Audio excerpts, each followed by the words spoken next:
పత్రికే మిత్రులందరికీ నమస్కారం. నా పేరు మహాదేవ్. కేంద్ర రాష్ట్ర మాజీ సలహాదారుని, అలాగే ఆంధ్ర ఉద్యమాల ఐక్యవేదిక కన్వీనర్. ఇప్పుడు ముఖ్యంగా నేను అడిగేది ప్రభుత్వాన్ని, 1200 ఎకరాలతో మీరు ఇక్కడ ఎయిర్పోర్ట్ పెడతామంటున్నారు. 1200 ఎకరాల ఎయిర్పోర్ట్ ఇక్కడ పెడితే, కార్గో ఎయిర్పోర్ట్, దానికి లిఫ్ట్ చేయాల్సిన కార్గో ప్రతి సంవత్సరము 12 లక్షల టన్నులు. 12 లక్షల టన్నులు కార్గో ఎక్కడుందో ముందర చూపించండి. చూపించిన తర్వాత అప్పుడు మీరు ఎయిర్పోర్ట్ గురించి మాట్లాడండి. ఇక రెండవది, దగ్గరే ఉన్న విశాఖపట్నం ఎయిర్పోర్ట్లో ఈరోజు ప్రతి సంవత్సరం వాళ్ళు లిఫ్ట్ చేసే కార్గో 3400. అంత పెద్ద విశాఖపట్నంలోనే 3400 టన్నులు లిఫ్ట్ చేస్తూ ఉంటే, 1200 ఎకరాల్లో పెట్టే కార్గో ఎయిర్పోర్ట్లో 12 లక్షల కార్గో ఎక్కడి నుంచి తెస్తావు? అంటే మీరు ఈ భూములు తీసుకుంటోంది కార్గో ఎయిర్పోర్ట్ కోసం కాదు. నెమ్మదిగా ఏదో మీకు లోపల అల్టీరియర్ మోటివ్ ఉంది. ఈ భూములు ఎందుకోసమో తీసుకుంటున్నారు, కార్గో ఎయిర్పోర్ట్ కాదు. ఎందుకంటే భారతదేశంలోనే అంత పెద్ద కార్గో ఎయిర్పోర్ట్ ఎక్కడా లేదు.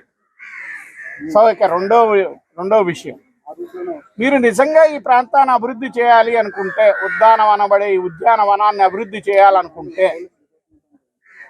నాగావళి వంశధార అనుసంధానం 30 కిలోమీటర్లు ఆల్రెడీ కొంత భాగం తవ్వారు. మిగతాది తవ్వి ఎందుకు 1,50,000 ఎకరాలకి నీరు అందివ్వరు?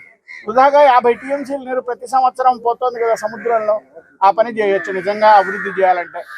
దరిదాపులో 4.5 లక్షల మంది రైతులు దీనివల్ల చాలా వృద్ధి చెందుతారు. అంటే మీది రెండోది కూడా మీరు ఏంటంటే అభివృద్ధి కాదు, మీకు ఏదో ఉంది, ఈ భూములు లాగేసుకు చేయాలి.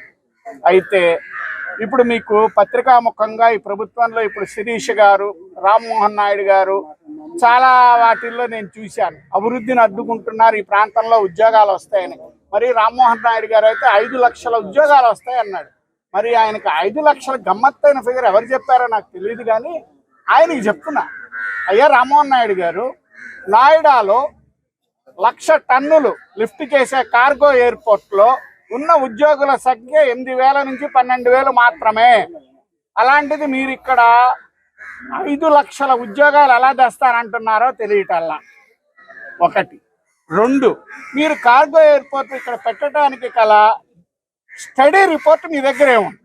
ఇక్కడ అవసరం ఉందని చెప్పే స్టడీ రిపోర్ట్ ఏముంది? అది బయట పెట్టండి. 3, అసలు ఇంత మడుకు నోటిఫికేషనే ఇవ్వకుండా మీరు అసలు కార్గో ఎయిర్పోర్ట్ పనులు ఎందుకు మొదలెడుతున్నారు? ముందర నోటిఫికేషన్ ఇవ్వండి, రైతులకు తెలియపరచండి. సుప్రీంకోర్టు ఏం చెప్పింది?